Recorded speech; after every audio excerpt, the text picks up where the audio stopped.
வெளிப்படுத்தின விசேஷத்தை இப்போ இன்னைக்கு காலையில் ஆண்டவர் இயேசுவின் வருகையை பற்றி பேசணும்னு சொல்லிட்டு நேற்று வெளிப்படுத்தின விசேஷம் 1லேருந்து 22 வரைக்கும் ஃபுல்லாக படிச்சுட்டேன். எதுக்காக படித்தேன்? இதில் எங்கேயாவது இந்த ஆண்டவர் ரகசிய வருகை பற்றி போட்டிருக்குதான்னு சொல்லி வெளிப்படுத்தின விசேஷம் ஃபுல்லாக தேடி பார்த்தேன். ஆனால் அங்கே இல்லை. இயேசு கிறிஸ்துவின் ரகசிய வருகையை பற்றி வெளிப்படுத்தின விசேஷத்தில் சொல்லலை. ரகசிய வருகையை பற்றி சொல்லப்பட்டது பவுல் அப்போஸ்தலன் எல்லா நிருபத்திலையும் சொல்லியிருக்கிறார். இயேசு வந்து நம்ம எடுத்துக்கொள்ள போகிறார். அதுக்கு பேர் என்ன தெரியுமா? காலையில் இன்னைக்கு சரியாக அதை நான் தெளிவாக விவரமாக சொல்லலை. அதுக்கு என்ன வார்த்தை போட்டிருக்கு தெரியுமா? இப்போது கழுத்தில் நிறைய செயின் போட்டுட்டு போகிறாங்கன்னா திருட வந்து பறிச்சிட்டு போகிறான்ல, அதை போல் ஆண்டவர் நம்மளை பறிச்சிட்டு போயிடுவாருன்னு போட்டிருக்குது. அந்த அர்த்தத்தில் தான் போட்டிருக்குது. வி வில் பி ஸ்நாச்ட் அப். ஸ்நாச்ட்னா பறிச்சிட்டு போகிறது. ஆண்டவர் நம்மளை என்ன செஞ்சிருவாராம்? நம்ம ஒரு நொடியில் ஒரு இமைப்பொழுதில் நம்ம என்ன செஞ்சிருவாராம்? பறிச்சிட்டு போயிடுவார் அப்படின்னு சொல்லி போட்டிருக்குது. வி வில் பி ஸ்நாச்ட் அப். ஆனால் காலையில் செய்தி கேட்டவங்களாம் என்ன நினச்சிருப்பாங்க? பாவம் செஞ்சாலும் போயிடலாம் அப்படின்னு சொல்லி பாஸ்டர் சொல்கிறாருன்னு நினச்சிருப்பாங்க. ஏன்னா நான் நிறைய வசனத்தை சொல்லலை. அதனுடைய விளக்கம் என்னன்றதை இப்போ கொஞ்சம் மடமட படிச்சிருங்க பார்க்கலாம். படித்ததுக்கப்புறம் நம்ம இன்னைக்குரிய வேத வசனத்துக்கு போகலாம். வாசிங்க. எல்லாம் நமக்கு தெரிஞ்ச வசனம் தான் எல்லாம். ஆனாலும் செய்தியோடு சேர்த்து அந்த வசனத்தை சொன்னாதான் அது தெளிவாக இருக்கும். அதாவது என்ன அர்த்தம்னா, இவ்வளோ தடவை நம்ம சொல்லி கொடுத்து எவ்வளோதான் சொல்லி கொடுத்தாலும் நம்ம கார்னர் ஸ்டோன் இன்ஜினியரிங் காலேஜிலேருந்து 2 யார் பெரின் படிக்கிறான், கூட இன்னொரு தம்பி படிக்கிறவரும் வந்திருக்கிறார். கார்னர் ஸ்டோன் இன்ஜினியரிங் காலேஜில் போன வாரம் சர்ச்சை முடித்து அந்த பையன்கிட்ட நம்ம சபை விசுவாசிங்கெல்லாம் உட்காந்து சந்தேகம் கேட்டிருக்காங்க. என்ன சந்தேகம்? நான் பரலோகம் போவேனா? விளங்குதா? இவ்வளோ நம்ம சபையில் டீச் பண்ணி கொடுத்து அந்த காலேஜ் படிக்கிற பையன்கிட்ட போயிட்டு நான் பரலோகம் போவேனான்னுட்டு யார் இங்கே இருக்கிறதுங்கெல்லாம் போய் அவங்கிட்ட போய் கேட்டிருக்குது, நான் பரலோகம் போவேனான்னு. அப்படின்னு என்ன அர்த்தம்? நான் இவ்வளோ பாவியாக இருக்கிறேன், நான் பரலோகம் போவேனா அப்படின்னு சொல்லி கேட்டாங்க. எத்தனை 1000 தடவை சொல்லியிருக்கிறோம், பாவி என்ன செய்ய முடியாது? பரிசுத்தவான் ஆயிட்டான்னா மறுபடியும் என்ன ஆக முடியாது? பாவி ஆக முடியாது. நம்ம செய்யறதுனாலும் செய்யாததுனாலும் அல்ல. இயேசு கிறிஸ்து ஒரே தரம் சிலுவையில் செய்து முடித்தார். அதுதான் பதில். அது நம்ம மனசுல பதிஞ்சு நிக்க வேண்டாமா? ஆணி அடிச்ச மாதிரி நிக்கணும். இயேசு கிறிஸ்து சிலுவையில் என்ன செய்தார்? ஒரே தரம் செய்து முடித்தார். என்ன ஒரே தரம் செய்து முடித்தார்? வாசிங்க இப்போ எபிரேயர் 9:28. ஒரே தரம் செய்து முடித்தார். அவர் செஞ்சு முடிச்ச அந்த ஒரு தரம் செஞ்சு முடிச்சதுனால நம்ம பரலோகத்தில் சேர்த்துக்கிறாரு. நம்ம பாவம் செய்யாததுனால பரலோகத்தில் சேர்க்கல. இயேசு சிலுவையில் என்ன செஞ்சாரு? ஒரே தரம் செய்து முடித்தார். இப்போ இதெல்லாம் காலையில் நான் சொல்லியிருக்கணும், சொல்லலை. அதுக்கு மேலே இங்கே நிற்கிறதுக்கு காலையில் சக்தி இல்லை, நிறுத்திட்டேன் டமால்னு. ரைட், வாசிங்க. அன்றியும் ஒரே தரம் அழிப்பதும் பின்பு நியாய தீர்ப்படைவதும் மனுஷனுக்கு நியமிக்கப்பட்டிருக்கிறபடியே கிறிஸ்துவும் அநேகருடைய பாவங்களை சுமந்து தீர்க்கும் பொருட்டு ஒரே தரம் பலியிடப்பட்டு, இதெல்லாம் நம்ம மனசுல நிக்கணும். ஒரே தரம் பலியிடப்பட்டு தமக்காக காத்து கொண்டிருக்கிறவர்களுக்காக ரட்சிப்பை அருளும்படிக்கு 2ஆம் தரம் வரப்போகிறார். அதாவது தமக்காக காத்து கொண்டிருக்கிறவங்களுக்கு என்ன செய்யறாரு? ஒரே தரம். 1ஆம் தடவை வந்தது எதுக்காக? நம்ம பாவத்தை நம்ம விட்டு நீக்கிறதுக்காக. 2ஆவது தடவை வர்றது எதுக்காக? அந்த பாவத்தை விட்டு நீக்கி இயேசுவை ஏற்றுக்கொண்டாங்க பாருங்க, அவங்கள எல்லாரையும் சேர்க்கறதுக்காக வர்றாரு. அதுல யாருமே மிஸ் ஆகவே முடியாது. விளங்குதா? இதுல நம்ம செய்யறது செய்யாததும் கிடையாது. அதனாலதான் ஒரு தடவைக்கு 1000 தடவை நான் என்ன சொன்னேன்? நம்ம பாவம் செய்யாததுனால நம்ம பரிசுத்தவானாக மாறல. இயேசு செஞ்ச புண்ணியத்தினால தான் நம்ம என்ன செஞ்சோம்? சபைக்குள்ளேயே வந்திருக்கிறோம். அதனால அவர் செஞ்ச அந்த புண்ணியத்தினால தான் பரலோகத்துக்கும் போக போறோம். நம்ம செஞ்சதும் செய்யாததையும் வச்சா ஒருத்தனும் போக முடியாது. விளங்குதா? நம்ம செய்யறதையும் செய்யாததையும் கணக்கு பார்த்தா ஒரு ஆளாவது போக முடியுமா? ஆமா. நம்ம சபை ஆட்கள் இங்க காலேஜில் படிக்கிற பையன்கிட்ட போய் வெக்கம் இல்லாம கேட்குது, என்னம்மா நான் இப்போ ஞானஸ்நானம் எடுத்துட்டேன், பாவம் செஞ்சுட்டேன், பரலோகம் போவானா? அதுக்கு தான் நான் என்ன சொன்னேன், உனக்கு ஞானஸ்நானம் கொடுத்த பாஸ்டர்லேருந்தே, ஞானஸ்நானத்தை கொடுத்த பாஸ்டர்லேருந்தே பாவம் செய்யாத ஆளே என்ன செய்யாது? கிடையாது அப்படின்னு சொல்லி எத்தனை தடவை சொன்னாலும் ஏன் தலையில ஏற மாட்டேங்குதுன்னா வேத வசனத்தை படிக்கிறது இல்லை. படிக்காததுனால தலையில் என்ன செய்யறது இல்லை, மனசுல பதிய மாட்டேங்குது. மனசுல பதிய மாட்டேங்குது மட்டும் இல்லை, தான் செய்யற பாவம் தான் கண்ணு முன்னால நிக்குதே தவிர இங்க மேல போட்டு வச்சிருக்கிறோமே இட் இஸ் பினிஷ், முடிந்ததுன்னு சொல்லி போட்டு வச்சிருக்கிறோமே, அதாவது தலையில ஏறுதா, அதுவும் தலையில ஏற மாட்டேங்குது. எதை தான் பார்த்துக்கிட்டு இருக்கிறாங்க, பாவத்தை தான் பார்த்துக்கிட்டு இருக்கிறாங்க. 1000 தடவை நம்ம ஞாயிற்றுக்கிழமை காலையில பிரசங்கத்துல சொல்லியிருக்கிறோம், என்ன பாரு, பிஹோல்ட் த லேம், ஆட்டுக்குட்டியானவரை பாரு, பாவத்தை பார்க்காதன்னு எத்தனையோ பிரசங்கம் பண்ணியிருக்கிறோம். இன்னும் என்னத்தை தான் பார்த்துக்கிட்டு இருக்குது ஆளு, பாவத்தை தான். சரி, இன்னும் ஒரு சில வசனத்தை படிச்சிருங்க. எபிரேயர் 1:3 படிங்க. ஏன்னா இந்த வசனம் தெரியலன்னா என்ன சொல்லிட்டு இருப்பீங்க, பாஸ்டர் பாவம் செஞ்சாலும் பரலோகம் போவாங்கன்னு சொல்லுவாருன்னு பாஸ்டர் சொல்லிக்கிட்டு இருப்பீங்க. வசனத்தை தெளிவா தெரிஞ்சுக்கிடுங்க. நம்ம செஞ்சதுனால செய்யாததுனால இல்லை, இயேசு செஞ்ச புண்ணியத்தினால. இப்ப படிங்க, இவர் அவருடைய மகிமையின் பிரகாசமும் அவருடைய தன்மையின் சொரூபமுமாயிருந்து சர்வத்தையும் தம்முடைய வல்லமையுள்ள வசனத்தினாலே தாங்குகிறவராய் தம்மாலே தாமே நம்முடைய பாவங்களை நீக்கும் சுத்திகரிப்பை உண்டு பண்ணி. இதை போல வசனங்கள்ல நான் கொஞ்சம் மனப்பாடம், ஓரளவுக்கு கொஞ்சம் மனப்பாடம் பண்ணி வச்சிருக்கிறேன். அதனாலதான் அவங்க 2 லைன் 2 சொல்லு சொல்றதுக்குள்ள 3வது சொல்லு ஞாபகம் இருக்குது. அதை போல எல்லாரும் படிச்சு வச்சுக்கிட்டா நல்லது. தம்மாலே தாமே பாவத்தை நீக்கும் சுத்திகரிப்பை உண்டு பண்ணி. எல்லாரும் சொல்லுங்க, தம்மாலே தாமே பாவத்தை நீக்கும் சுத்திகரிப்பை உண்டு பண்ணி உன்னதத்தில் உள்ள மகத்துவமானவருடைய ஆசனத்தில் உட்கார்ந்தார். ஏன் அங்க போய் உட்கார்ந்தாருன்னே நிறைய தடவை சொல்லி இருக்கிறேன். ஏன் இயேசு பரலோகத்துல போய் உட்கார்ந்தாருன்னா பாவத்துக்கு சுத்திகரிப்பை என்ன செஞ்சிட்டாரு, உண்டாக்கிட்டாரு. ஆமா, உண்டாக்கினதுனால உன்னதத்துல மகத்துவமான ஆசனத்துல என்ன செஞ்சாரு, உட்கார்ந்துட்டாரு அப்படின்னு சொல்லி, இப்படி ஆண்டவர் நம்முடைய பாவத்தை என்ன செஞ்சிட்டாரு, சுத்திகரிப்பே. அதுக்கு நல்ல உதாரணம் சொல்லி, பிறந்ததுல இருந்து சாகிற வரைக்குள்ள எல்லா பாவத்தையும் ஆண்டவர் நீக்கிட்டாரு.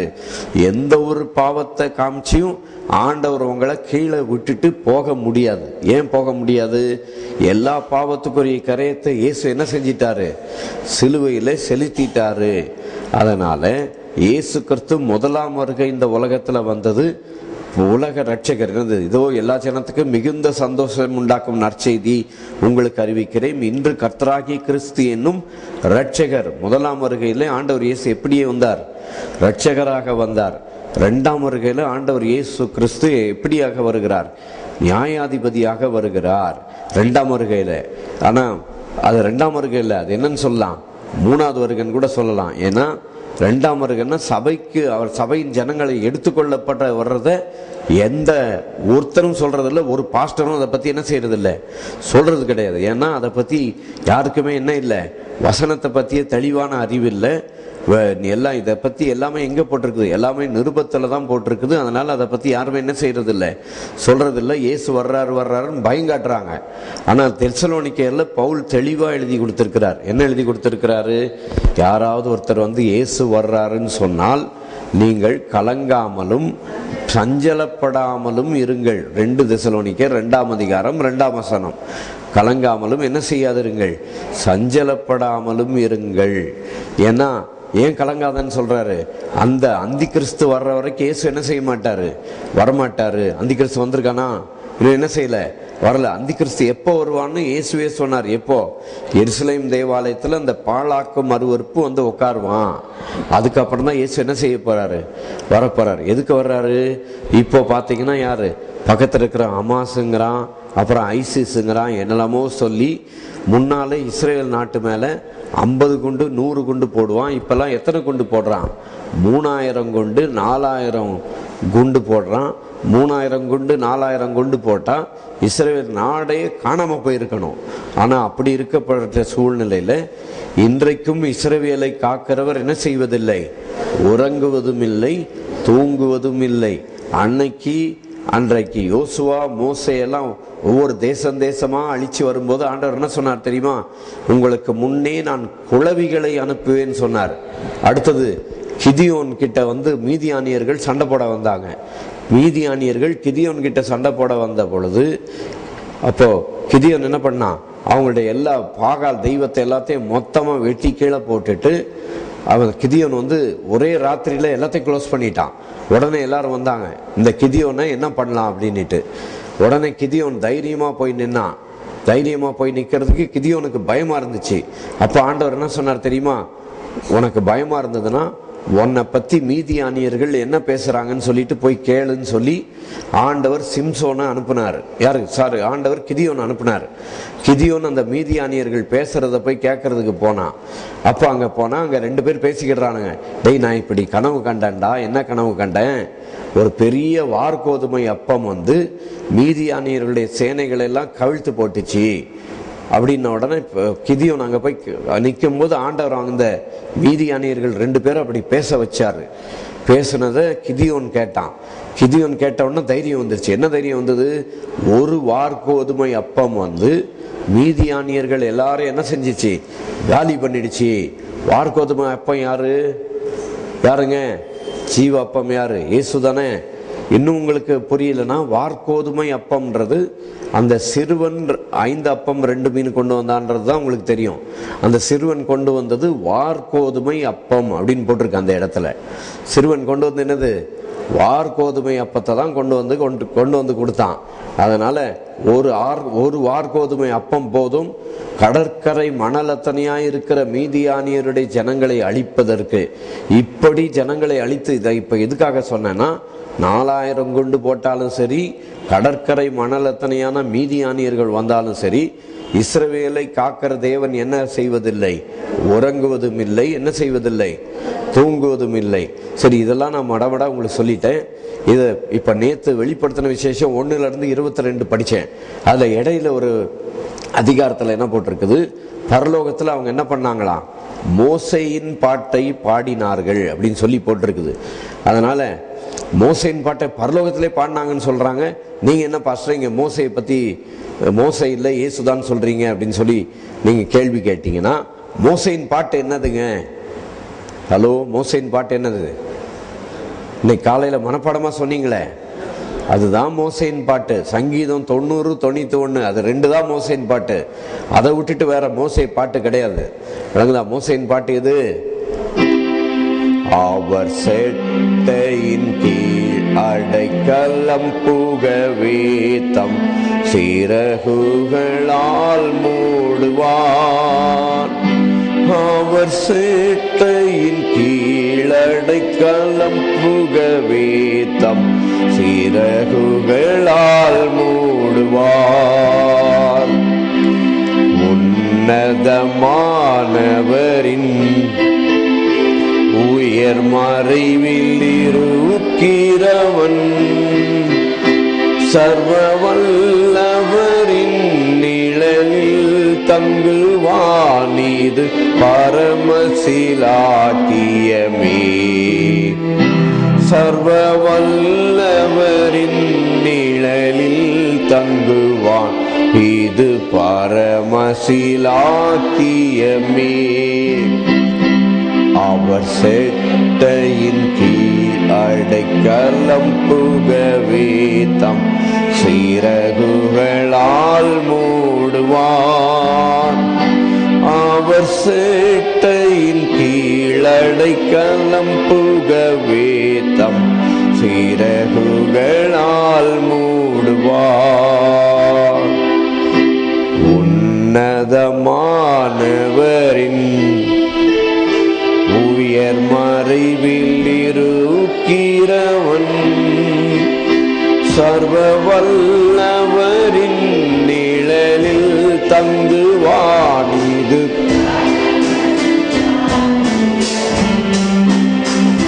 சர்வ வல்லவரின் நிழலில் தங்குவான். இது பரமசிலாக்கியமே. அவர் செட்டையின் கீழ் அடைக்கலம் புகவே தம் சிறகுகளால் மூடுவான். அவர் செட்டையின் கீழ் அடைக்கலம் புகவே தம் சிறகுகளால் மூடுவான். இரவின் பயங்கரத்திற்கும் பகலில் பறக்கும் அம்புக்கும் இருளில் நடமாடும் கொள்ளை நோய்க்கும் நான் பயப்படவே மாட்டேன். இருளில் நடமாடும் கொள்ளை நோய்க்கும் பயப்படவே மாட்டேன். அவர் செட்டையின் கீழ் அடைக்கலம் புகவே தம் சிறகுகளால் மூடுவார். அவர் சேட்டையின் கீழ் அடைக்கலம் புகவே தம் சிறகுகளால் மூடுவார். சிங்கத்தின் மேலும் நடந்து வலு சர்ப்பத்தை மீதிப்பார். அவர் நாமத்தை நீ முற்றும் நம்பினதால் காத்திடுவார். அவர் நாமத்தை நீ முற்றும் நம்பினதால் உன்னை விடுவித்து காத்திடுவார். அவர் செட்டையின் கீழ் அடைக்கலம் புகவே தம் சிறகுகளால் மூடுவார். அவர் சேட்டையின் கீழ் அடைக்கலம் புகவே தம் சிறகுகளால் மூடுவார். தேவனுன் அடைக்கலமே, ஒரு பொல்லாப்பும் உன்னை சேருமோ? ஒரு வாதையும் உன் கூடாரத்தையே அணுகாமலே காத்திடுவார். ஒரு வாதையும் உன் கூடாரத்தையே அணுகாமலே காத்திடுவார். அவர் செட்டையின் கீழ் அடைக்கலம் புகவே தம் சிறகுகளால் மூடுவார். அவர் சேட்டையின் கீழ் அடைக்கலம் புகவே தம்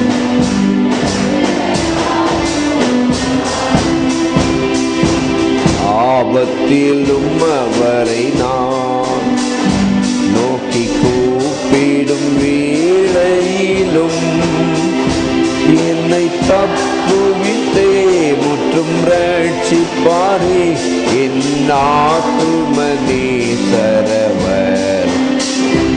என்னை தப்புவித்தே முற்றும் ரட்சிப்பாரே என் ஆத்துமநேசரவர். அவர் செட்டையின் கீழ் அடைக்கலம் புகவே தம் சிறகுகளால் மூடுவார்.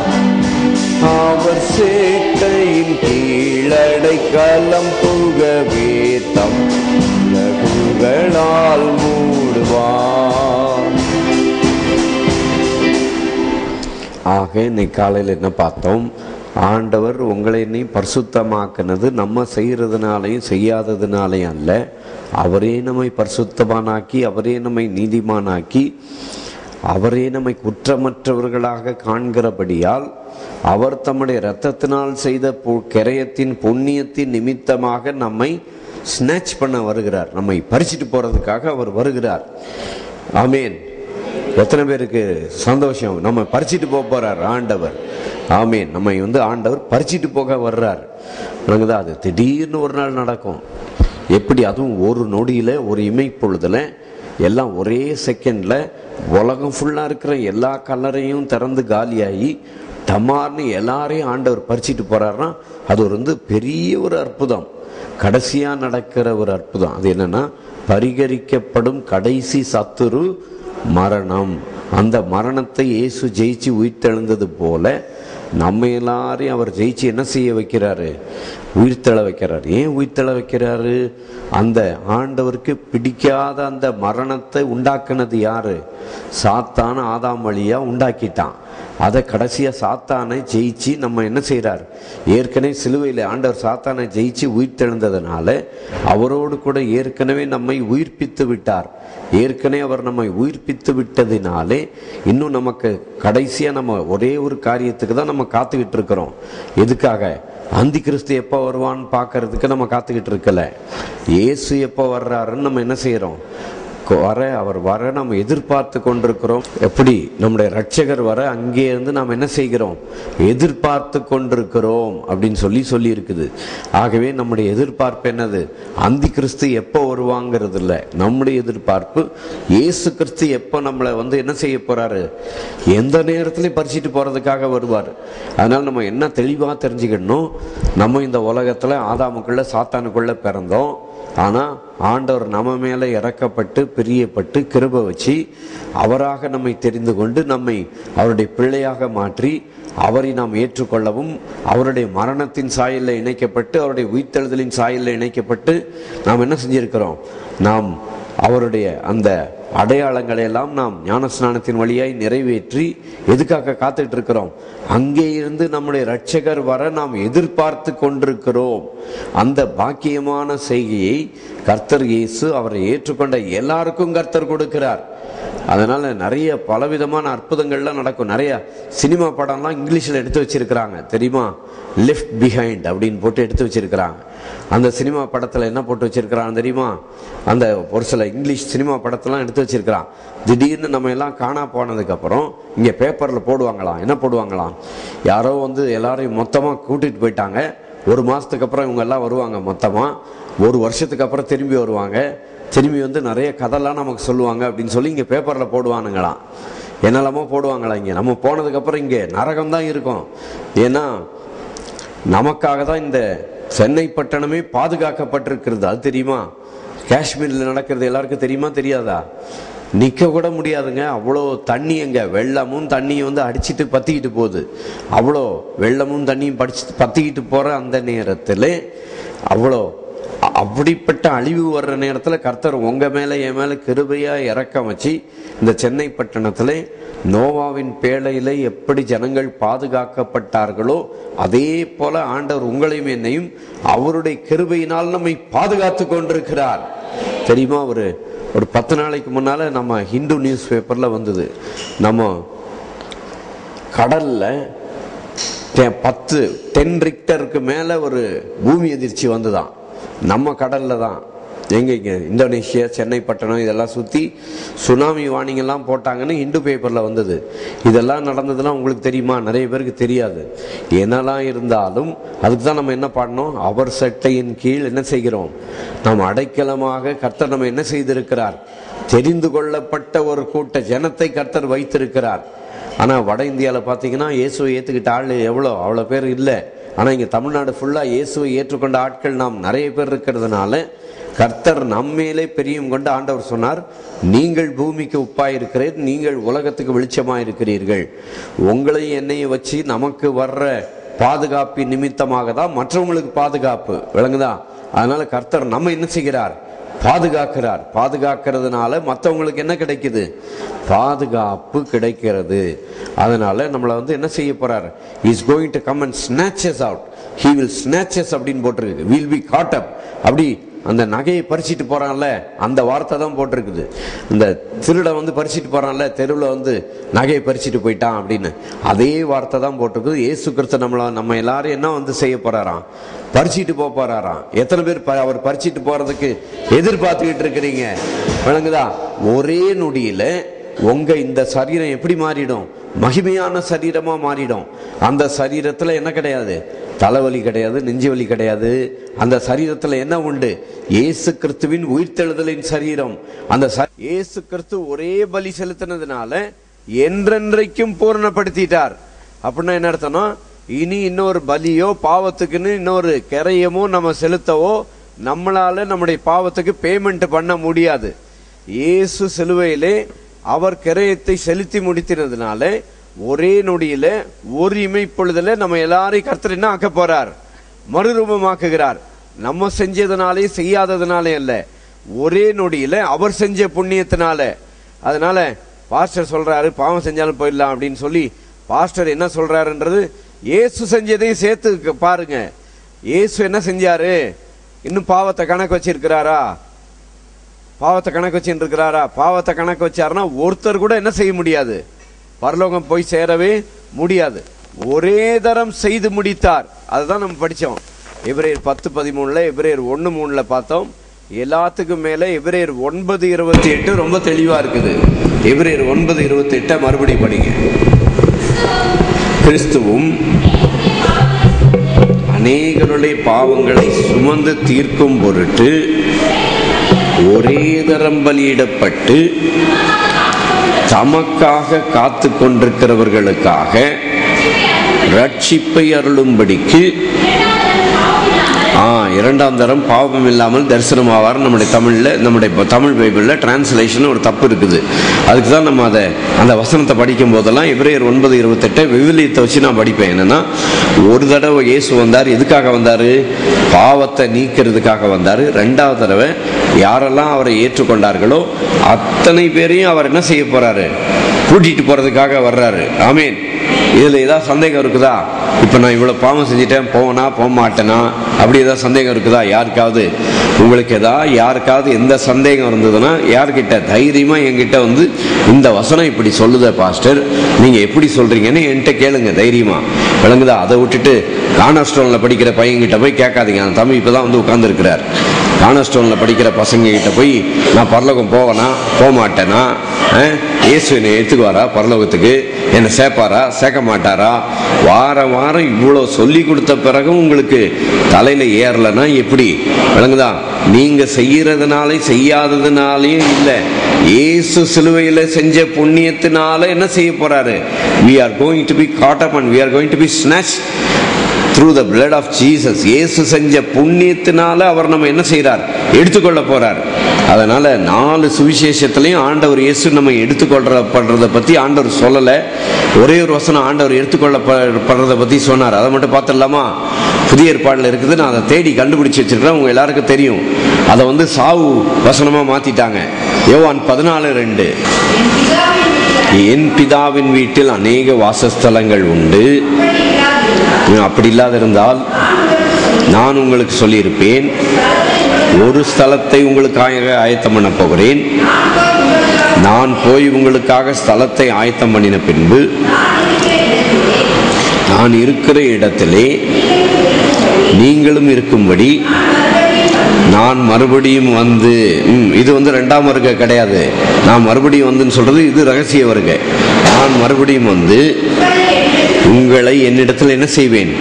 சேர்த்துக் கொள்வேன். ஏன்னா இந்த ரகசிய வருகையில தான் மரித்தவர்கள் எல்லாரையும் ஆண்டவர் என்ன செய்யறாரு?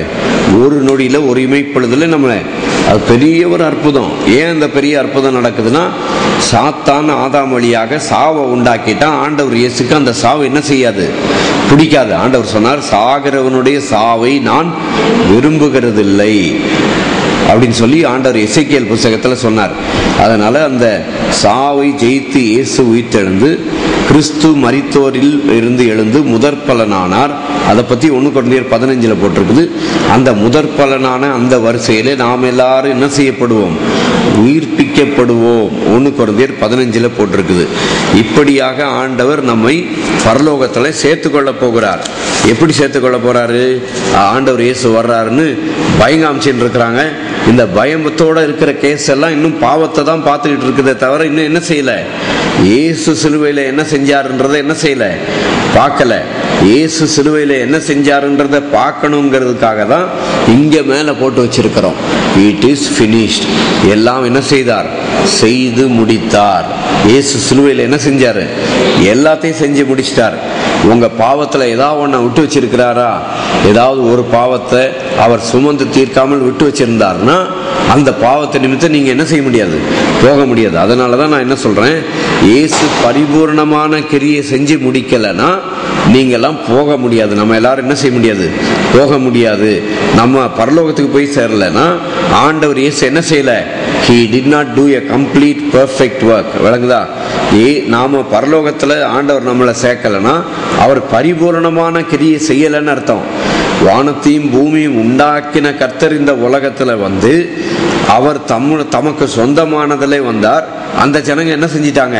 அவரை ஏத்துக்காம எங்களுக்கு ராயன் வேண்டாம், எங்களுக்கு ராஜா வேண்டாம், யாரு வேணும்? ராயன் வேணும்னு சொல்லி அவரை துரத்தி விட்டாங்க. அவர் சொன்னாரு, அவ்வளவுதான், உங்க டைம் முடிஞ்சு போச்சு, உங்களை அழிக்கிறதுக்கு ஒரு காலம் வந்துச்சுன்னு சொல்லிட்டு எருசலேம் விட்டு வெளியே வந்துட்டார்.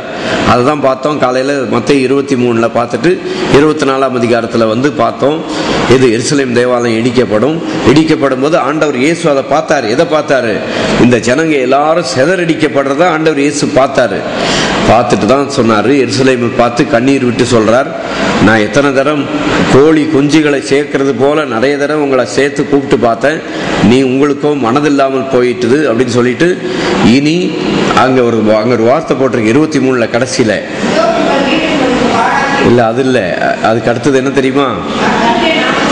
அதான், கர்த்தருடைய நாமத்தினாலே வருகிறவர் ஸ்தோத்தரிக்கப்பட்டவர் என்று நீங்கள் சொல்லும் வரைக்கும் என்னை நீங்க இனிமே என்ன செய்ய மாட்டீங்க, பார்க்க மாட்டீங்க.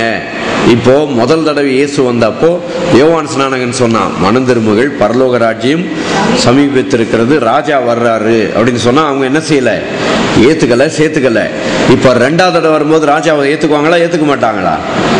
ரெண்டாவது தடவை வரும்போது எல்லாரும் பார்த்து எல்லாருமே பார்ப்பாங்களாம். பார்த்துட்டு அந்த இயேசுவை பார்த்துட்டு யூதர்கள்லாம் அந்த யோசேப்பின் தம்பி மாதிரி யோசேப்பு கிட்ட போய் சொன்னாங்க தெரியுமா, எங்க அப்பா செத்துட்டாரு, சாகிறதுக்கு முன்னால சொன்னாரு, உங்ககிட்ட வந்து மன்னிப்பு கேட்க சொன்னாரு அப்படின்னு சொல்லி போய் சொன்னானுங்க வந்து.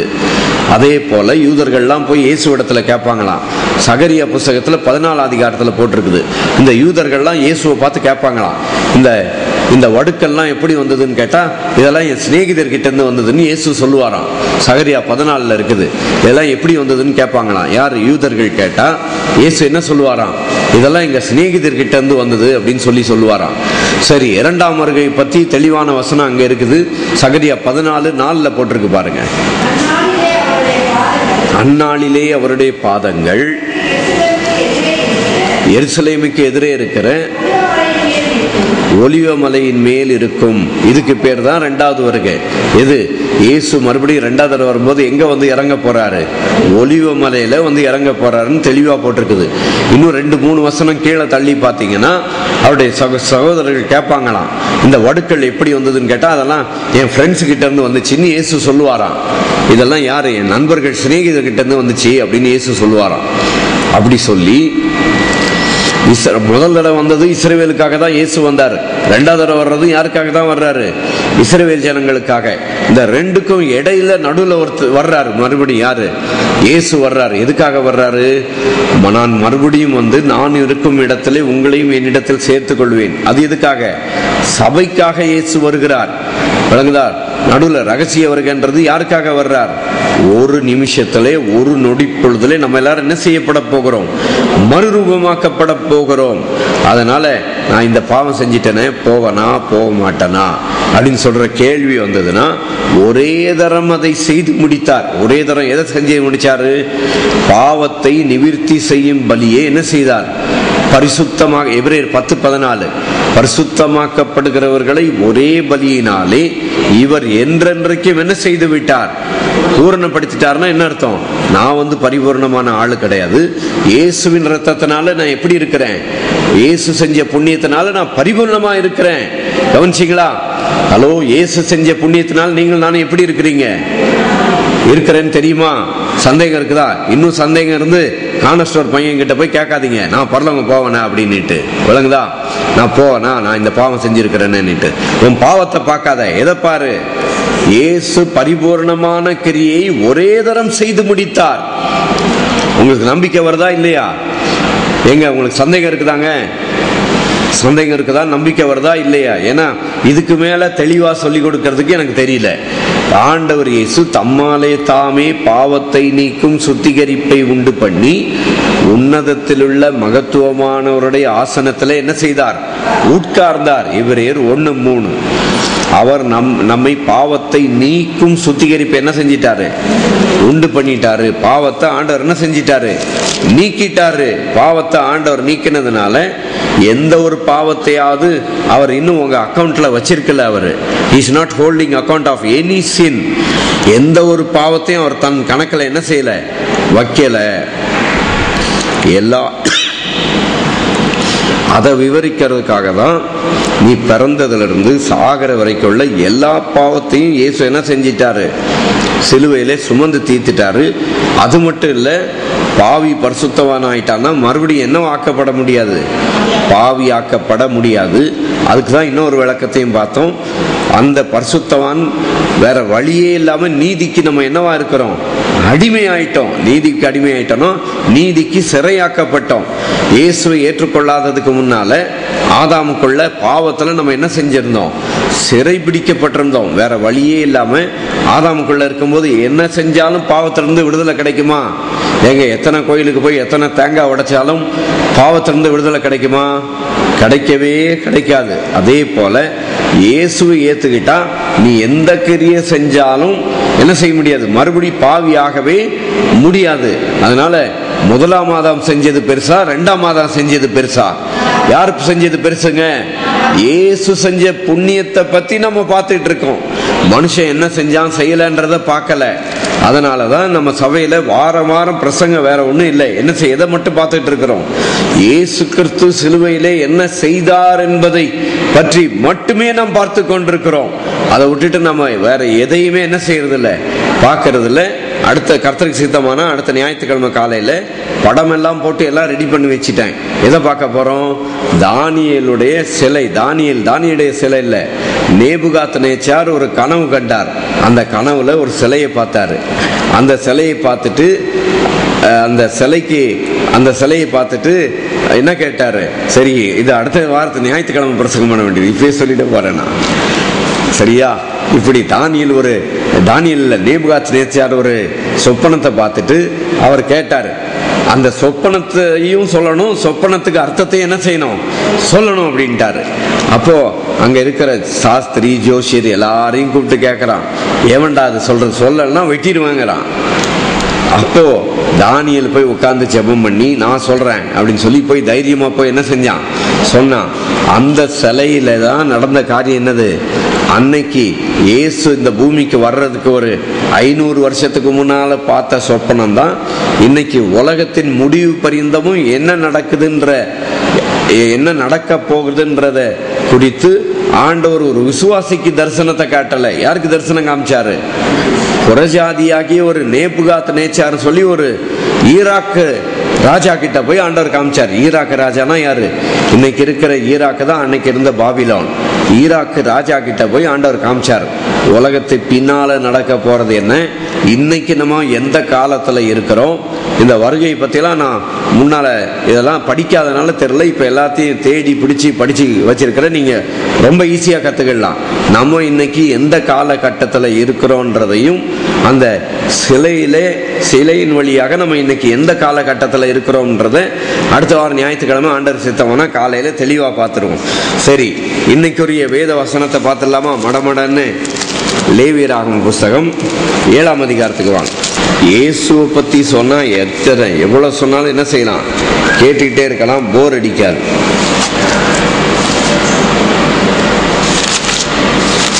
லேவியராகமம் புஸ்தகம் 7ஆம் அதிகாரம்.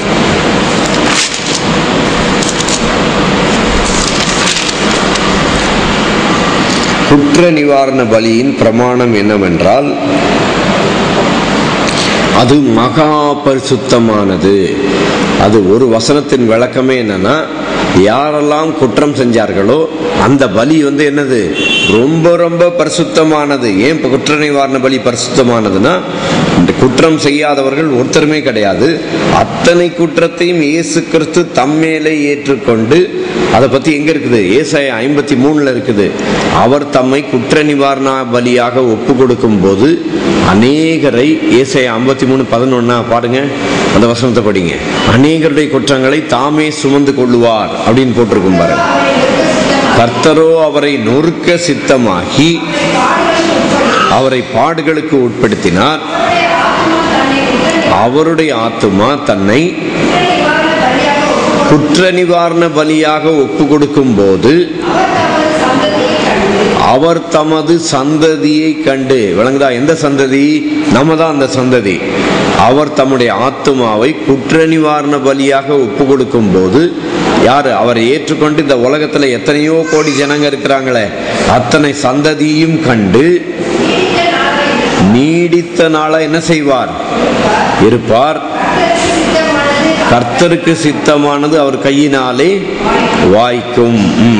அவர் தன்னுடைய சந்ததியை கண்டு என்ன செய்வார்? நீடித்த நாளாய் இருப்பார். யாரு? நீங்கள் நானும் யாரு? அவருடைய சந்ததி. இயேசுவை ஏற்றுக்கொண்ட இந்த சந்ததியை கண்டு ஆண்டவர் என்ன செய்வார்? நீடித்த நாளாய் இருப்பார்னா உங்களை என்னை கண்டு அவருக்கு ரொம்ப ரொம்ப சந்தோஷம். அந்த குற்ற நிவாரண பலி அதுதான் அங்க போட்டிருக்குது. அது மகா பரிசுத்தமானது.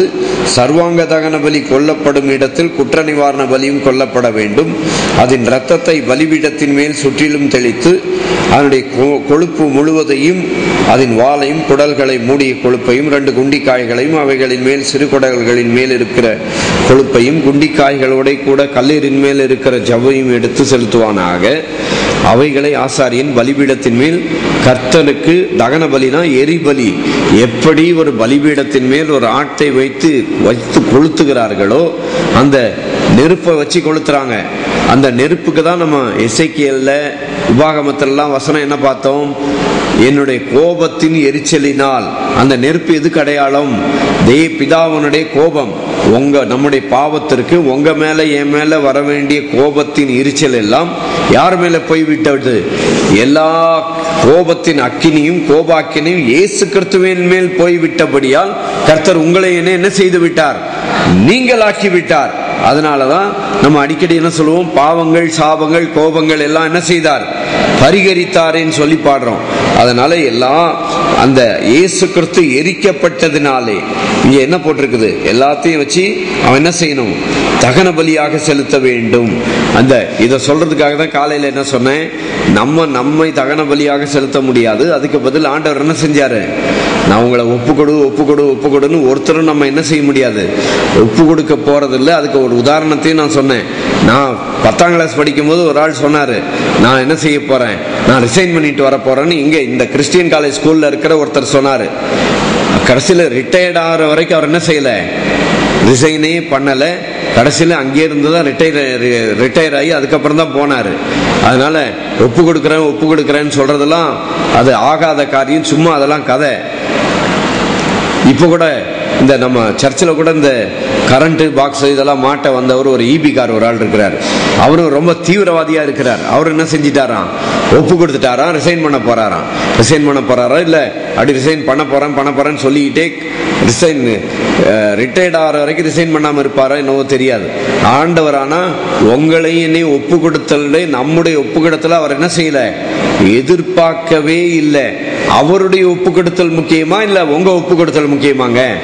வேதத்துல என்ன போட்டிருக்குது? அவருடைய ஒப்பு கொடுத்தலை பத்தி ஒரு 2 வசனத்தை படிச்சிடலாமா? கலாத்தியர் 2:20 சொல்லுங்க. கிறிஸ்துவுடனே கூட சிலுவையில் அறையப்பட்டேன், ஆயினும் பிழைத்திருக்கிறேன். இனி நான் அல்ல, கிறிஸ்துவே எனக்குள் பிழைத்திருக்கிறார். நான் இப்பொழுது என் மாம்சத்தில் பிழைத்திருப்பதோ என்னில் அன்பு கூர்ந்து எனக்காக தம்மை தாமே ஒப்பு கொடுத்த தேவனுடைய குமாரனை பற்றும் விசுவாசத்தினாலேயே பிழைத்திருக்கிறேன். எனக்காக தம்மை தாமே என்ன செய்தார், ஒப்பு கொடுத்தார். எனக்காக தான் அவர் ஒப்பு கொடுத்தார்.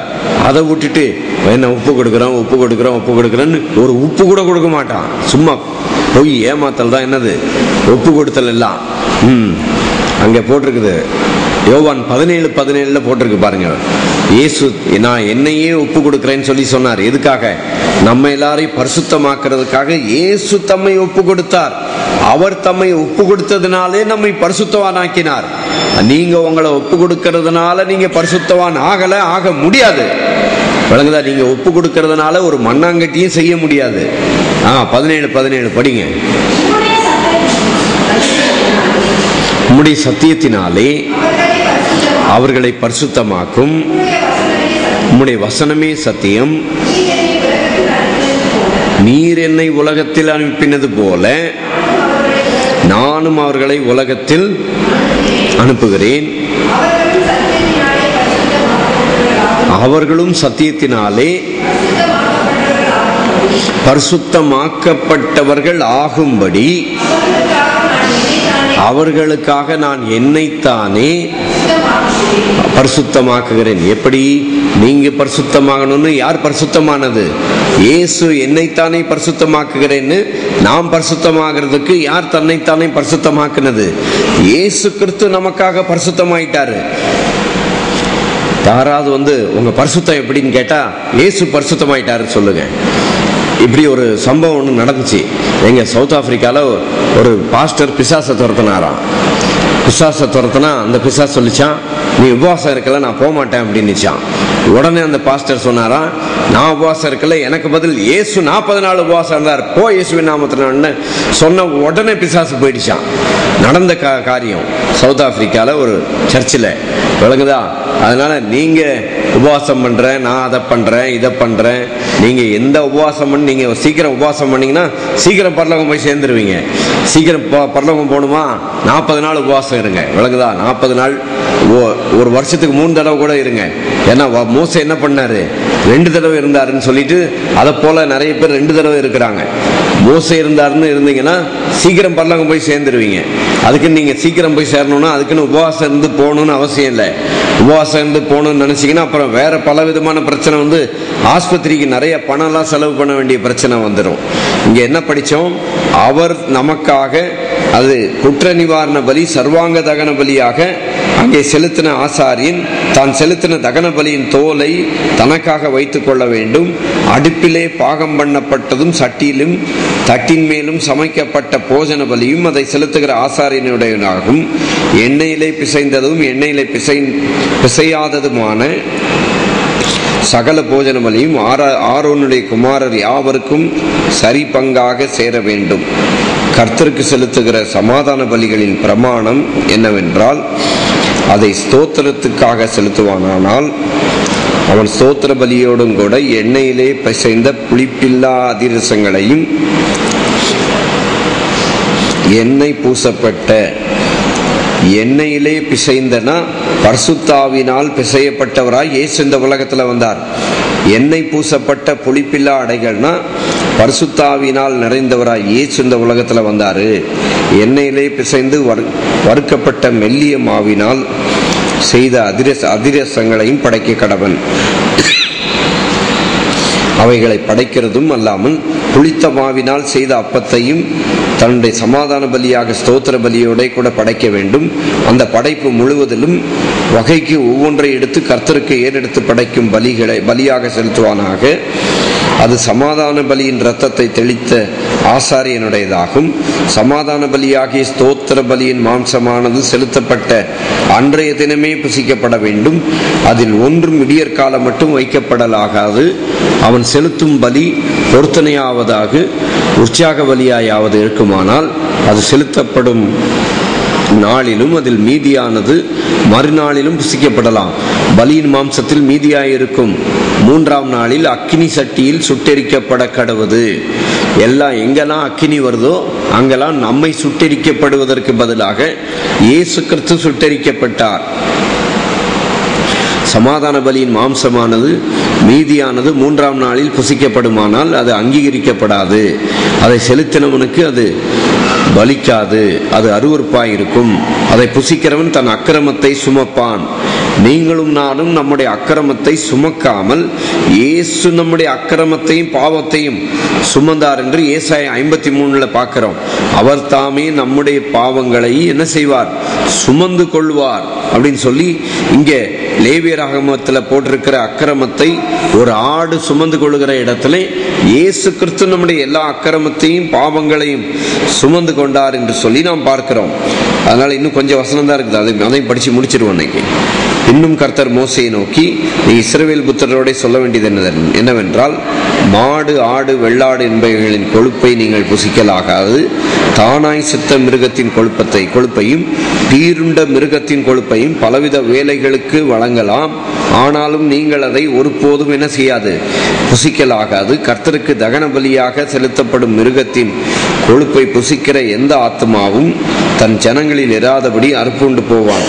உங்கள் வாசஸ்தலங்களில் எங்கும் யாதொரு பறவையின் இரத்தத்தையாவது யாதொரு மிருகத்தின் இரத்தத்தையாவது புசிக்கலாகாது. எவ்வித இரத்தத்தையாகலும் புசிக்கிறவன் எவனும் தன் ஜனங்களில் இராதபடி அறுப்புண்டு போவான் என்று சொல் என்றார். பின்னும் கர்த்தர் மோசையை நோக்கி, நீ இஸ்ரவேல் புத்திரரோட சொல்ல வேண்டியது என்னவென்றால், கர்த்தருக்கு சமாதான பலி செலுத்துகிறவன் தான் செலுத்தும் சமாதான பலியை கர்த்தருடைய சந்நிதியில் கொண்டு வருவானாக. கர்த்தருக்கு தகன பலியாக படைப்பவர்களே அவன் கைகளை கொண்டு வர வேண்டும். மார்க்கண்டத்தையும் அதனோட கூட அதன் மேல் வைத்த கொழுப்பையும் கர்த்தருடைய சந்நிதியில் அசைவாட்டும்படிக்கு கொண்டு வர கடவன். அப்பொழுது ஆசாரியன் அந்த கொழுப்பை பலிபீடத்தின் மேல் தகனிக்க வேண்டும்னா எரிக்க வேண்டும். மார்க்கண்டமோ ஆரோனையும் அவன் குமாரரையும் சேரும். உங்கள் சமாதான பலிகளில் வலது முன்னந்தொடையை எடுத்து படைக்கும் ஆசாரியனிடத்தில் கொடுப்பீர்களாக. ஆரோனுடைய குமாரரில் சமாதான பலியின் இரத்தத்தையும் கொழுப்பையும் செலுத்துகிறவனுக்கு வலது முன்னந்தொடை பங்காக சேரும். இஸ்ரவேல் புத்திரரின் சமாதான பலிகளில் அசைவாட்டும் மார்க்கண்டத்தையும் ஏறெடுத்து படைக்கும் முன்னந்தொடையும் நான் அவர்கள் கையிலே வாங்கி அவைகளை ஆசாரியனாக ஆரோனுக்கும் அவன் குமாரருக்கும் இஸ்ரவேல் புத்திரருக்குள் நடக்கும் நித்திய கட்டளையாக கொடுத்தேன் என்று சொல் என்றார். கர்த்தருக்கு ஆசாரிய ஊழியம் செய்யும்படி ஆரோனும் அவன் குமாரனும் நியமிக்கப்பட்ட நாளிலே இது அபிஷேகம் பண்ணப்பட்ட அவருடைய கர்த்தருடைய தகன பலிகளில் கிடைக்கும்படி உண்டான கட்டளை. இப்படி அவர்களுக்கு இஸ்ரவேல் புத்திரர் தங்கள் தலைமுறை தோறும் நித்திய நியமமாக கொடுக்கும்படி கர்த்தர் அவர்களை அபிஷேகம் பண்ணின நாளிலே கட்டளையிட்டார். சர்வாங்க தகன பலிக்கும் போஜன பலிக்கும் பாவ நிவாரண பலிக்கும் குற்ற நிவாரண பலிக்கும் பிரதிஷ்டை பலிக்கும் சமாதான பலிகளுக்கும் அடுத்த பிரமாணம் இதுவே. கடைசி வசனம், கர்த்தருக்கு தங்கள் பலிகளை செலுத்த வேண்டும் என்று அவர் இஸ்ரவேல் புத்திரருக்கு சீனாய் வனாந்தரத்திலே கற்பிக்கும் போது இவைகளை மோசேக்கு சீனாய் மலையிலே கட்டளையிட்டார். இப்படிப்பட்ட எல்லா பலிகளும் இயேசுவை குறிக்கிறது. பழைய ஏற்பாட்டில் எங்கெல்லாம் பலி வருதோ அத்தனை பலியும் இயேசு கிறிஸ்துவை குறிக்கிறதாக நாம் பார்க்கிறோம். அப்படியே நாம் கர்த்தருடைய பந்தியில பங்கு பெற்று நாம் செபத்தோடு கூட நாம் முடிக்கலாம். ஹல்லேலூயா. எல்லாரும் சேர்ந்து சொல்லாமா? முடிஞ்சா இந்த வாரத்தில் வேதத்தை எல்லாம் தியானிக்கிறவங்க என்ன செய்யுங்க, வெளிப்படுத்தின விசேஷம் 1-22 வரைக்கும் படிச்சு பாருங்க. யாரெல்லாம் வேதத்தை தியானிக்கிறீங்களோ இந்த வாரத்தில் ஸ்பெஷலாக என்ன செய்யுங்க, வெளிப்படுத்தின விசேஷம் 1-22 வரைக்கும். அடுத்த வாரம் படிச்சுட்டு வர வேண்டிய வேத வசனம் தானியேல் புஸ்தகம் 2ஆம் அதிகாரம். தானியேல் புஸ்தகம் 2ஆம் அதிகாரத்தையும் படிச்சுட்டு வெளிப்படுத்தின விசேஷத்தையும் 22 அதிகாரம் தான் ஈஸியாக படிச்சிடலாம். முதல் அதிகாரத்தில் முதல் வசனத்திலே சொல்லியிருக்குது, இந்த வேத வசனத்தை வாசிக்கிறவனும் தியானிக்கிறவனும் பாக்கியவான் அப்படின்னு சொல்லியிருக்குது. அதனால இந்த வாரத்தில் வேதத்தை படிக்கிறவங்க எதை படிக்கிறீங்களோ இல்லையே, இந்த வாரம் முக்கியமாக எதை படிங்க, வெளிப்படுத்தின விசேஷம் 1-22 வரைக்கும் என்ன செய்யுங்க, அந்த அதிகாரத்தை இந்த வாரம் கொஞ்சம் தியானம் பண்ணுங்க. சரியா?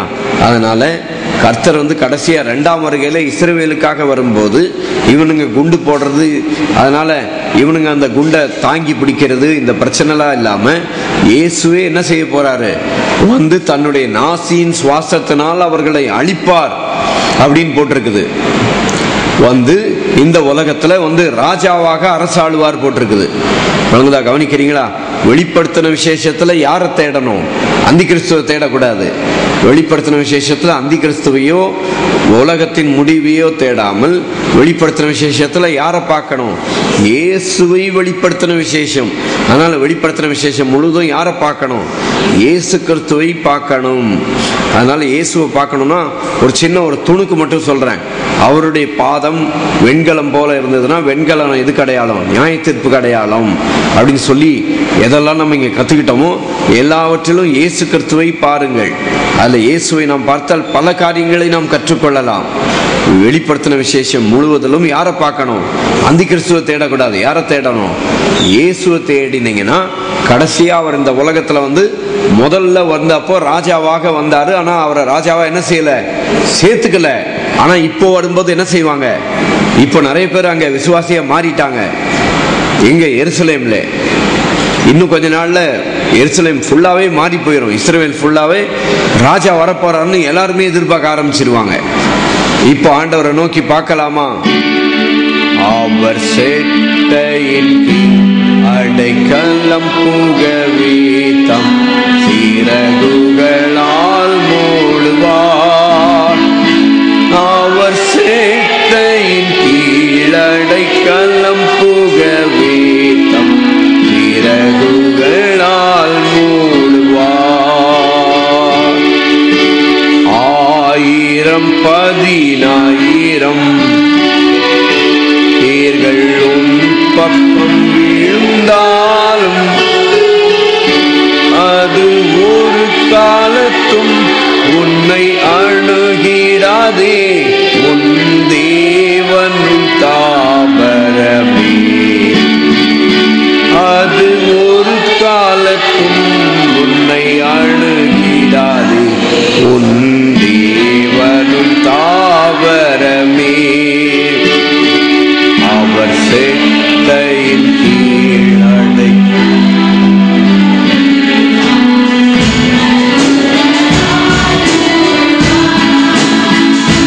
அவர் சேட்டையின் கீழடைக்கலம் புகவே தம் சிறகுகளால் மூடுவார். உலகத்திலே தீர்க்க முடியாத நோய் என்று சொல்லி என்ன வந்தது? முதல்ல எய்ட்ஸ் வந்தது, இப்போ அடுத்தது இன்னொன்று வந்திருக்குது, எபோலான்னு ஒன்று வந்திருக்குது. நம்மலாம் ரொம்ப விசேஷித்தவங்கன்னு சொல்லி நம்ம தப்பலை. ஆண்டவர் உங்க மேல என் பேர் என்ன வச்சிருக்கிறாரு? கிருபை வச்சதுனால அந்த எபோலா நம்ம மேல என்ன செய்து வராம இருக்குது. கர்த்தர் நம்ம மேல என்ன செஞ்சிருக்கிறார்? கிருபை வச்சிருக்கிறார். அதனால வெளிப்படுத்தின விசேஷம் 1-22 படிச்சீங்கன்னா அங்கே மோசையின் பாட்டை பாடினார்கள் சொல்லியிருக்கோம். மோசையின் பாட்டு எது? சங்கீதம் 90-91 தான் என்னது? மோசையின் பாட்டு. அந்த மோசையின் பாட்டை நம்ம இங்க கொஞ்ச நேரத்துக்கு முன்னால பாடிட்டோம். இப்போ கர்த்தருடைய பந்தியில பங்கு பெறுவதற்காக எல்லாரும் எழுந்து நிற்கலாமா? ஆண்டவரே, எங்களுக்காக பிற்கப்பட்ட உம்முடைய விலையேற பெற்ற சரீரத்திற்காய் நன்றி. இந்த சரீரத்தின் நிமித்தமாக நமக்கு கர்த்தர் எல்லா விதமான கொள்ளை நோய்க்கும் பாதுகாப்பு உண்டாக்கி நம்மை பாதுகாக்கிறார். எந்த வேடனுடைய கண்ணியும் நம்மை அணுகாதபடி கர்த்தர் பாதுகாக்கிறார். எல்லாரும் நன்றி சொல்லி கர்த்தருடைய சரீரத்தை பெற்றுக்கொள்ளுங்கள். இரவின் பயங்கரத்திற்கும் பகலில் பறக்கும் அம்புக்கும் இருளில் நடமாடும் கொள்ளை நோய்க்கும் நான் பயப்படவே மாட்டேன். இருளில் நடமாடும் கொள்ளை நோய்க்கும் நான் பயப்படவே மாட்டேன். அவர் சேட்டையின் அடைக்கலம் புகவே தம் சிறகுகளால் மூடுவார். அவர் சேட்டையின் கீழடைக்கலம் புகவே தம் சிறகுகளால் மூடுவார். தேவனின் அடைக்கலமே, என் கோட்டையும் மரணுபவர். அவர் சத்தியம் பரிசையும் கேடகமாம் என் நம்பிக்கை. அவர் சத்தியம் பரிசையும் கேடகமாம் நம்பிக்கையும் அவரே. அவர் சேட்டையின் அடைக்கலம் புகவே இரவுகளால் மூடுவார். அவர் சேட்டையின் கீழடைக்கலம் புகவே தம் இரவுகளால் மூடுவார். ஆண்டவரே, உம்முடைய விலையேற பெற்ற சரீரத்தை தந்ததற்காய் நன்றி. நம்ம எல்லாரும் கர்த்தருடைய சரீரத்தை புசிக்கலாம். Thank you Lord.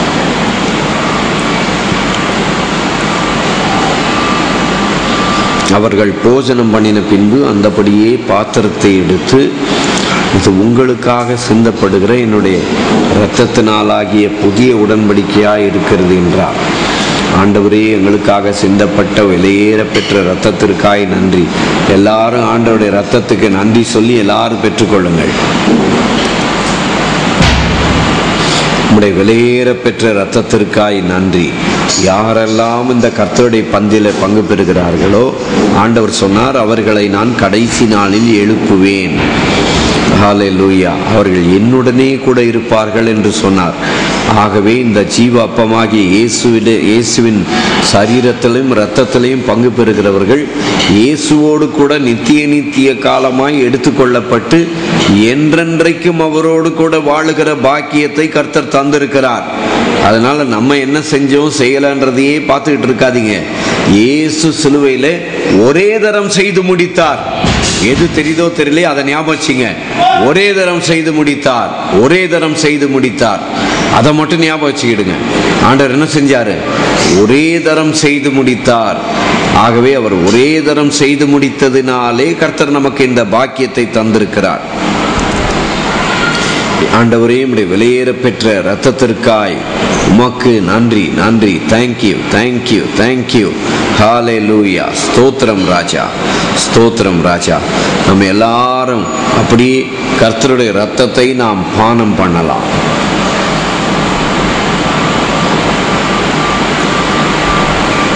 ஜெபம் பண்ணுவோம்.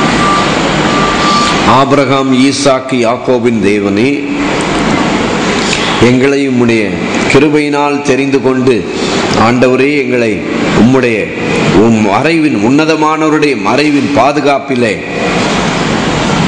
பலவீனங்கள் சாபங்கள் அணுகாதபடி உம்முடைய ஜனத்தை கர்த்தர் இதுவரைக்கு நீர் பாதுகாத்து கொண்டு வருகிற கிருபைக்காக உமக்கு நாங்கள் நன்றி செலுத்துகிறோம். இங்கே வந்திருக்கிற அத்தனை ஜனங்களுக்காக உமக்கு ஸ்தோத்திரம். ஆண்டவரே, உபாகமம் 28 சொல்லப்பட்ட சகல ஆசீர்வாதங்களும் ஆண்டவரே உம்முடைய ஜனத்தின் மத்தியிலே நிறைவேறுவதாக. ஆண்டவரே, பூமியில் உள்ள சகல ஜாதிகளிலும் உன்னை மேன்மையாக வைப்பேன் என்று சொன்னவர், அப்படியாக இங்கிருந்து இவர்கள் புறப்பட்டு போகும் பொழுது சகலத்திலும் மேன்மையாக இருக்கத்தக்கதாக ஆண்டவரே உம்முடைய சரீரத்தையும் இரத்தத்தையும் தந்து ஆண்டவரே உம்முடைய பந்தியில பங்கு பெறுகிற பாக்கியத்தை தந்தீர். அதற்காக உமக்கு ஸ்தோத்திரம்.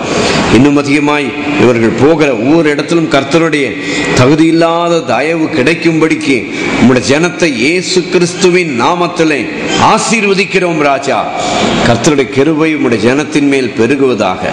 மீட்பர் இயேசு கிறிஸ்துவின் விலையேற பெற்ற நாமத்தில் ஆசீர்வதித்து ஜெபிக்கிறோம் நல்ல பிதாவே.